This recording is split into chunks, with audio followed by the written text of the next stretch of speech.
انیس بے کساد چارہ ساز دربندہ حضور رحمت عالم نور مجسم فخر آدم و بنی آدم جناب پاک احمد مجتبی آقا محمد عربی روحنا فدا صلی اللہ علیہ وسلم کی بارگاہ مقدسہ میں جم کر باوز بلد درود پاک لالیہ نچاور کر پڑے اللہم صلی علی سیدنا محمد وعلی آل سیدنا محمد جد الحسن والحسن بارک وسلم صلاۃ و سلام علیک یا سیدی حبیبی یا رسول اللہ صلی اللہ علیہ وسلم. مولا علی نواری تیری نیند پر نماز، مولا علی نواری تیری نیند پر نماز، وہ بھی عصر جو سب سے اعلیٰ خطر کی ہے، وہ بھی عصر جو سب سے اعلیٰ خطر کی ہے. کعبے کا نام تک نہ لیا تے وہی کہا، کعبے کا نام تک نہ لیا تے باری کہا. آنکھیں بند کر کے چلے جاؤ کہ یہ در راہ گزر کی ہے. میرے دوستو، اللہ رب العزت نے اپنے کلام میں قرآن عظیم اور فرقان حمید میں دنیا کی ابتدا سے لے کر انتہا تک، اول سے لے کر آخر تک ساری چیزوں کا بیان فرمایا اور بہت سارے قصص یعنی کہ قصے بیان فرمائے. واقعات، یہ قصے یہ واقعے صرف بیان نہیں فرمائے، صرف قصہ اور کہانی کے لیے بیان نہیں فرمائے. اللہ رب العزت نے اس میں کوئی صرف قصے نہیں کہے ہیں. قصے اور واقعات، قصص اور واقعات جو کہیں وہ سابقہ امت کے جو حال یا سابقہ انبیاء کرام علیہ السلام کے ساتھ جو ہوا، اس کو اللہ رب العزت نے اپنے حبیب کو تسلی بخشنے کے لیے اور اس کے بعد اس نبیوں کا دل دکھانے والوں کا حشر کیا ہوا، اپنے محبوب کے دل کو تکلیف نہ پہنچے، اس لیے حبیب نے ان خصاص، ان قصص کو، ان واقعات کو قرآن عظیم میں بار بار دہرایا. اور حضرت ابراہیم علیہ السلام کا ایک واقعہ، حضرت ابراہیم علیہ السلام کا وہ واقعہ کہ جب مکے کے کافر نے اللہ کے رسول علیہ الصلوۃ والسلام، یہ بیان کر رہا ہوں اس لیے کہ قرآن میں اللہ نے وہ قصص کیوں بیان فرمائے، وہ واقعات کیوں اللہ رب العزت نے کلام میں بیان فرمائے، اپنے قرآن میں کیوں واقعات کو بار بار دہرایا. کہ جب مکے کے کفار نے اللہ کے رسول علیہ الصلوۃ والسلام کو تکلیف دینا یعنی کہ آپ کی گستاخیاں کرنا شروع کیا، اور جب حبیب کے دل کو تکلیف پہنچنے لگی، جب مکے کے کافر مشرک اور پاپیوں نے مکے کے مشرک اور پاپیوں نے جب حبیب کو برا بلا یعنی گالی گلوچ دینا شروع کیا، جب مکے کے ان مرتد مشرک کافر اور بدترین لوگوں نے اللہ کے رسول علیہ الصلوۃ والسلام کو جب اذیت پہنچانا شروع کیا، جب تکلیفیں پہنچانا شروع کیا، یقیناً حبیب کے دل کو تکلیف ہونے لگی. حبیب اللہ کے رسول علیہ الصلوۃ والسلام کے دل کو تکلیف ہونے لگی، محبوب کے دل پر جو ہے ایک غم کا ماحول چھانے لگا. تب اللہ رب العزت نے اپنے حبیب کو قرآن میں بیان فرمایا، حضرت ابراہیم کا بیان فرمایا اور کہا حبیب ایسا تمہارے ساتھ پہلی مرتبہ نہیں ہو رہا ہے. محبوب ایسا نہیں کہ صرف تم پر یہ تکلیف ہو رہی ہے، اے محبوب تم جانتے نہیں جب حضرت ابراہیم کو بھیجا تب بھی ان کے ساتھ یہی کیا گیا. یعنی تم سے پہلے حبیب، تم سے پہلے یعنی کہ کم و بیش 1,00,000 یا 2,24,000 انبیاء اکرام تشریف لائے. حبیب تم سے پہلے جتنے نبی تشریف لائے، محبوب تم سے پہلے جتنے نبی آئے، محبوب تم سے پہلے جتنے رسول آئے، سب کے ساتھ یہی حال ہوا ہے، سب کو یہ تکلیفیں دی گئی ہے. حبیب تو اس پر ناراض نہ ہونا. جب اللہ رب العزت نے حضرت ابراہیم کے ایک واقعے کو تو 35 مرتبہ پورے قرآن میں دوہرایا، ایک واقعے کو 35 مرتبہ. ہاں یہ بات الگ ہے، الگ الگ مقام پر الگ الگ ریت کے ساتھ، کہیں اختصاراً، کہیں مختصر دہرایا، کہیں جو ہے تفسیر کے ساتھ دہرایا، لیکن غرض یہ کہ 35 مرتبہ ایک ہی واقعے کو دہرایا اور حبیب کے دل کو تسلی فرمائی. حبیب یہ میرا اور ابراہیم ہے جو تمام نبیوں کا یعنی ابو الانبیاء ہے، کئی نبیوں کا باپ ہے. حبیب اس کے ساتھ یہ ہوا ہے، تمہارے دل کو تکلیف نہ ہونے دینا، تمہارے دل کو رنجیدہ نہ ہونے دینا. اس لیے اللہ رب العزت نے ان واقعات کو بیان فرمایا. اور اس قصص کو، ان قصوں کو اللہ نے قرآن میں لیا تاکہ سابقہ امتوں نے جو کیا اور پھر ان کے ساتھ جو حال ہوا، سابقہ انبیاء کرام علیہ السلام کو جو تکلیف دی گئی وہ حبیب کو بتائے تو حبیب کا دل غم زدہ نہ ہو، حبیب کے دل کو تکلیف نہ ہو، حبیب کے دل کو کچھ سکون یعنی تسلی ملے. اس لیے اللہ رب العزت نے کلام میں دہرایا. اور یہ حضرت ابراہیم علیہ السلام کون ہے؟ حضرت ابراہیم بھی کوئی ایسی ویسی بات نہیں ہے، یہ نبی ہے، یقیناً کوئی شک نہیں. حضرت ابراہیم نبی ہے اور ابو الانبیاء ہے. جب آل نبی ہونا یعنی حضور کی اولاد ہونا، جو سیدہ کائنات کی اولاد ہے جتنی، وہ آل رسول آل نبی ہے. جب آل نبی ہونا اتنے بڑے شرف کی بات ہے، اتنے بڑے مقام کی بات ہے، تو پھر ابو الانبیاء یعنی نبیوں کا باپ ہونا، نبی کا باپ ہونا کتنے بڑے شرف کی بات ہے. حضرت ابراہیم علیہ السلام وہ ہے کہ جن کو ابو الانبیاء کہا جاتا ہے. کئی نبیوں کے باپ ہے حضرت ابراہیم، کئی نبیوں کے باپ ہے. حضرت موسیٰ حضرت ابراہیم کی اولاد میں سے، حضرت ہارون ابراہیم کی اولاد میں سے، حضرت اسماعیل ابراہیم کی اولاد میں سے، حضرت یوسف ابراہیم کی اولاد میں سے، حضرت یعقوب ابراہیم کی اولاد میں سے. غرض یہ کہ کئی نبی حضرت ابراہیم علیہ السلام کی اولاد میں آئے. لیکن جب باری آئی آمنہ کے لال کی، اللہ رب العزت نے حبیب ابراہیم کو کسی چیز کو مانگنے پر نہیں کہا ہے، کسی چیز کو ابراہیم نے مانگا نہیں. ہارون کا باپ بنایا، بن مانگے بنایا. اسماعیل کا باپ بنایا، بن مانگے بنایا. حضرت موسیٰ کا باپ بنایا، بن مانگے بنایا. یعقوب کا باپ بنایا، بن مانگے بنایا. یوسف کا باپ بنایا، بن مانگے بنایا. غرض یہ کہ جتنے بنی اسرائیل کے انبیاء تشریف لائے، سب کے باپ حضرت ابراہیم علیہ السلام، سب کے دادا ہیں، سب کے جد امجد ہیں. لیکن جب آمنہ کے لال کی باری آئی تو اللہ نے ایسے ہی عطا نہیں فرمایا. اللہ اکبر. حضرت ابراہیم علیہ السلام کو جب اللہ تبارک و تعالیٰ نے قرآن کے واقعات کے تحت بھی جب حضرت ابراہیم کو مکہ کعبہ بنانے کا حکم دیا، بیت اللہ جسے ہم کہتے ہیں، کعبہ 3 مرتبہ بنا. پہلے فرشتوں نے بنایا کعبہ اللہ کو، بیت اللہ کو پہلے فرشتوں نے بنایا، پھر حضرت آدم علیہ السلام نے بنایا اور پھر حضرت ابراہیم نے بنایا.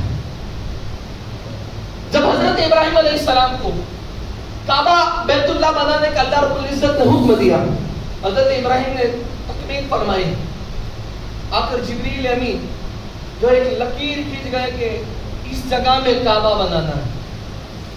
اور جب وہ کعبہ بنایا اور جب کعبے کی دیوار اونچی ہوتی جاتی تو ایک پتھر تھا. وہ پتھر اس دور کی بات کر رہا ہوں، وہ پتھر اس دور میں حضرت ابراہیم کے دور میں، آج سے میں کئی سالوں 1450 سال تو اللہ کے رسول علیہ السلام کی ذات بابرکات کو بظاہر دنیا سے رخصت ہوئے، تو میں اس سے پہلے حضرت ابراہیم کے دور کی بات کر رہا ہوں. تو وہ پتھر جو ہے نا وہ سیڑھی والا، یعنی کہ آج جس طرح لفٹ کام دیتی ہے، اونچا جائے نیچے جائے، اس طرح کام دیتا تھا. جب وہ کعبے کی دیواریں اونچی ہوئی نا بیت اللہ کی، تو پھر وہ پتھر اونچا ہو جاتا. حضرت ابراہیم چڑھتے، پھر پتھر رکھتے، پھر کرتے، پھر نیچے آتا، ابراہیم پھر چڑھتے، پھر اونچا ہوتا، پھر رکھتے. وہ پتھر کو کام دیتا تھا. وہ پتھر کون سا ہے، آج اس کا کیا مقام ہے وہ بھی میں بتاؤں گا. جب حضرت ابراہیم نے کعبہ بیت اللہ کو بنایا تو حجر قبیس ایک پہاڑ ہے، قبیس. یہ جن حضرات نے عمرہ یا حج کیا ہے وہ لوگ دیکھتے ہوں گے کہ حرم سے پہلے، حرم میں داخل ہوتے ہی جو پہلا پہاڑ ہے، آج جہاں پہلا محل بنا ہوا ہے نا، اسے ابو قبیس کہتے ہیں. قبیس نے اس پہاڑ میں آواز دی، اے ابو الانبیاء، اے ابراہیم، تم قبیس پر آؤ اور ایک اللہ کی امانت میرے پاس ہے، اسے لے کر جاؤ. پہاڑ نے آواز دی، پہاڑ نے ابراہیم کو پکارا. حضرت ابراہیم علیہ السلام نے فرمایا کون سی امانت تیرے پاس ہے؟ کہا کہ حجر اسود. حجر اسود کا کیا کرنا؟ کہا ابراہیم اسے لے لو اور بیت اللہ کی گود میں رکھ دو. آج دیکھتے ہو نا، ایک طرف رکن یمانی ہے، ایک طرف حجر اسود ہے، وہ پتھر جسے لوگ بوسہ دیتے ہیں. اور جب بندہ حاجی یا کوئی عمرہ کرنے والا جب طواف کرتا ہے تو اسے یہ حکم ہوتا ہے کہ اس کا طواف جو 7 پھیرے، کعبے کے جو 7 پھیرے لگانے، اسے طواف کہا جاتا ہے. جب وہ عمرہ یا حج کی نیت سے کرے گا تو احرام کی حالت میں کرے گا، اور صرف طواف کرے گا تو کوئی بھی کپڑے میں کر سکتا ہے. تو جب وہ طواف کی شروعات ہوتی ہے نا تو اسی مقام حجر اسود کے پاس سے ہوتی ہے، وہاں پر استلام کیا جاتا ہے. یعنی کہ وہاں بھیڑ زیادہ رہتی ہے، اگر تم چھو نہیں سکتے قریب جا کر تو دور سے استلام یعنی کہ اس طرح بسم اللہ اللہ اکبر کہہ کر چومنے کو استلام کہتے ہیں، اور یہ 7 چکر میں ہر مرتبہ کیا جاتا ہے. تو 7 چکر لگانے ہوتے ہیں. وہاں مقام حجر اسود وہی موجود ہے، اسے حجر اسود کہتے ہیں. کہا جاتا ہے کہ وہ اسود جو ہے نا، وہ جب جنت سے آیا نا تو بالکل سفید تھا، نورانی تھا، لیکن سرکار کے فرمان کے مطابق جیسے دور قریب جاتا، دور دور جاتا جائے گا، لوگ اسے چومیں گے، لوگوں کے گناہوں کو کھینچ لے گا، بالکل بلیک سیاہ ہو گیا. خیر، اس کو حضرت ابراہیم نے وہاں رکھا بیت اللہ میں. اور پھر جو ہے جب کعبے کی تکمیل ہو گئی، پورا بیت اللہ بن گیا، اب حضرت ابراہیم علیہ السلام اس پتھر پر کھڑے ہوئے اور بارگاہ الہی میں عرض کی، ربنا تقبل منا انک انت السمیع العلیم، اے اللہ میرے اس چھوٹے سے کام کو قبول فرما. اب ابراہیم کہہ رہے بارگاہ الہی میں، اللہ میرے چھوٹے سے کام کو، کیا کتنا بڑا کام ہے، کام کتنا بڑا ہے، لیکن یہ بڑوں کی انکساری ہوتی ہے کہ وہ بڑے سے بڑے کام کو بھی بارگاہ الہی میں چھوٹے سے چھوٹا، ادنے سے ادنا سمجھ کر کہتے ربنا تقبل منا انک انت السمیع العلیم، اللہ میرے اس چھوٹے سے کام کو قبول فرما. پھر اتنے پر بس نہیں کیا، پھر حضرت ابراہیم نے کعبہ بنا کے بعد ربنا تقبل منا انک انت السمیع العلیم کے بعد توبہ کرتے ہوئے بارگاہ الہی میں عرض کی، وتب علینا انک انت التواب الرحیم، اللہ میری توبہ کو قبول فرما، تو یقیناً بخشنے والا ہے. پھر پتہ چلا ابراہیم نے تو گناہ نہیں کیا ہے، انبیاء کی ذات معصومین میں سے. پھر ابراہیم کی توبہ، کہا کہ گناہ کر کے توبہ کرنا اللہ والوں کی بس میں نہیں ہے، گناہ کر کے توبہ کرنا اللہ والوں کی سنت نہیں ہے، بلکہ نیک اچھے کام کر کر عبادت کر کے اپنے رب کو راضی کرنے کے بعد بارگاہ خداوندی میں توبہ کرنا یہ اللہ والوں کی سنت ہے.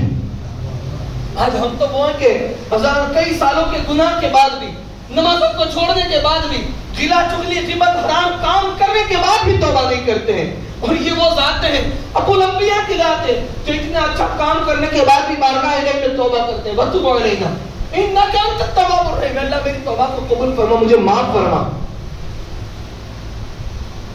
جب حضرت ابراہیم نے عرض کیا وتب علینا انک انت التواب الرحیم، جب کام مکمل کیا تو اللہ نے ابراہیم کو اور قریب کر دیا، اور محبوب ہو گئے. ایسے تو ابراہیم اللہ کے پیارے تھے، پہلے ہی سے یقیناً پیارے تھے. ابو الانبیاء اس نے اپنے نبی بنا کر بھیجا نا، بنا کہے نبی بنایا، بنا کہے بیت اللہ بنوایا، بنا کہے بنا مانگے حضرت ابراہیم کے بنا مانگے نبیوں کا باپ بنایا. یہ ان کے لیے بڑے اعجاز کی بات ہے. لیکن اب اللہ رب العزت کو اور پیار آیا اپنے ابراہیم خلیل پر. جب بہت پیار آیا، واتخذ اللہ ابراہیم خلیلا، ابراہیم کو ہم نے اپنا خلیل بنایا، اپنے قریب عزیز بنا کر اپنا خلیل بنایا. رب فرماتا ہے جب بہت پیار آیا، اب رب تبارک و تعالیٰ نے فرمایا ابراہیم مانگ، کیا مانگتا ہے ابراہیم مانگو. اللہ اکبر. آج ہم امت محمدیہ ہیں، لیکن یہ امت ہونے کے بعد ہمیں جو ناز ہونا چاہیے، ہمارا جو کردار ہونا چاہیے، ہمارا جو کام ہونا چاہیے وہ نہیں، بلکہ ہمارا کام ایک ذلیل ترین کام ہے. ہم نمازوں سے دور، ہم مسجدوں سے دور، ہم دین سے دور، ہم قرآن سے دور، ہم حدیثوں سے دور، ہم اللہ کے رسول کی آل سے دور، ہم سچے لوگوں سے دور، حق سے دور، باطل کے پاس قریب ہے، جھوٹوں کے قریب ہے. غیلا چغلی بڑے اس دور کے، چاہے وہ حرام کام کر کمانے والا ہو یا حلال کام کر، اس دور کا جو سب سے زیادہ امیر ہے، ہم چاہتے ہیں کہ بس وہ ہمارا دوست ہو. اور ہم یہ بھی کہیں گے اس سے میرا بڑا اچھا تعلق ہے. یعنی ہم نے اللہ سے اتنی دوری بنا رکھی ہے کہ آدم اس لیے مذاق میں مبتلا ہے. حضرت ابراہیم علیہ السلام نے تو اتنا کام کرنے کے بعد رب نے جب بہت پیار آیا، فرمایا ابراہیم مانگو، کیا مانگتے ہو.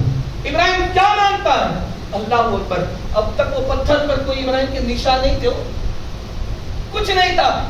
حضرت ابراہیم نے کہا کہ مطلب تو دینا چاہتا، تو نے کہا کہ ابراہیم مانگ، کیا مانگتا ہے. تو مالک اب حضرت ابراہیم عرض کرتے ہیں اللہ اے پروردگار، تو نے کہا تھا نا کہ تیرا ایک محبوب ہے. مالک تو نے کہا تھا نا کہ تیرا ایک محبوب ہے جو تمام نبیوں کا سردار، تمام نبیوں کا امام ہے. کہا ابراہیم ہاں ہے. کہا کہ مالک بس مجھے اس کا دادا بنا دے. ابراہیم کیا مانگتے ہیں؟ بس مالک مجھے ان کا دادا بنا دے، انہیں میری نسل میں پیدا فرما. اللہ اکبر. تاریخ تفسیر لکھنے والے لکھتے ہیں حضرت ابراہیم علیہ السلام تو کئی وقت سے اس پتھر پر کام کرتے تھے. جب حضرت ابراہیم نے دعا کی کہ مجھے محمد کا دادا بنا دے، محمد کو میری نسل میں پیدا فرما. حضرت ابراہیم کی زبان پر بس میرے آقا کا نام آنا تھا کہ جو پتھر اتنا سخت ترین پتھر کتنا سخت ہوتا ہے, بولو نا, پتھر پر نشان بن سکتا ہے؟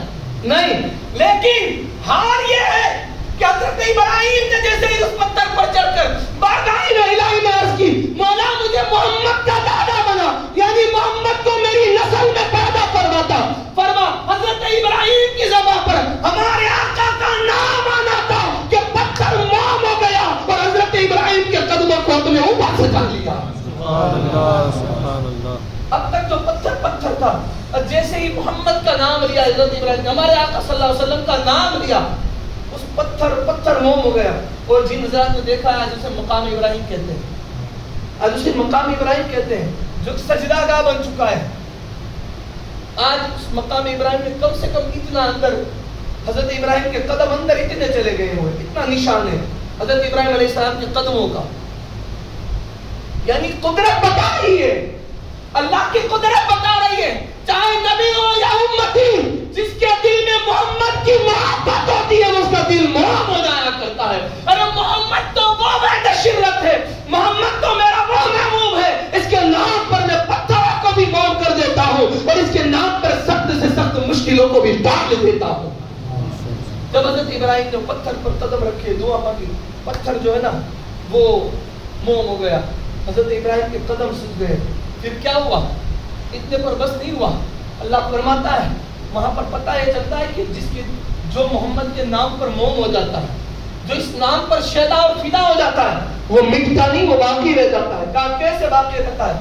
تو اللہ قرآن میں فرماتا ہے جب اس پتھر کو موم کر دیا, حضرت ابراہیم کے قدم چھپ گئے حضور کے نام پر, تب اللہ نے فرمایا وَاتَّخِذُوا مِن مَقَامِ إِبْرَاهِيمَ مُصَلًّى, ہم نے ان کے قدموں کو لوگوں کے لیے مصلی یعنی سجدہ گاہ بنا دیا. قدرت کیوں جھکاتی ہے ان قدموں پر, اس نام پر؟ یعنی قدرت سے پتہ ہے, ان واقعات سے ہمیں یہ چلتا ہے کہ محمد کے نام پر جو فدا ہوتا ہے, ان کے نام پر جو سچا شہدائی ہوتا ہے, وہ دنیا کے آگے نہیں جھکتا ہے بلکہ خدا اس کو اس کے سامنے جھکا دیا کرتا ہے. یہ کام کی, یہ نام کی برکت ہے اللہ کے رسول کی.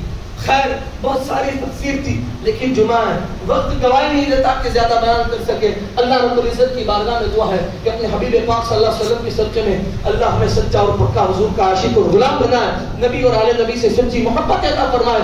اللہ اپنے حبیب کے عشق میں زندگی اور اپنے خوف کے ساتھ اسی عشق میں ایمان کے ساتھ موت نصیب فرمائے. بس کچھ اعلان ہے.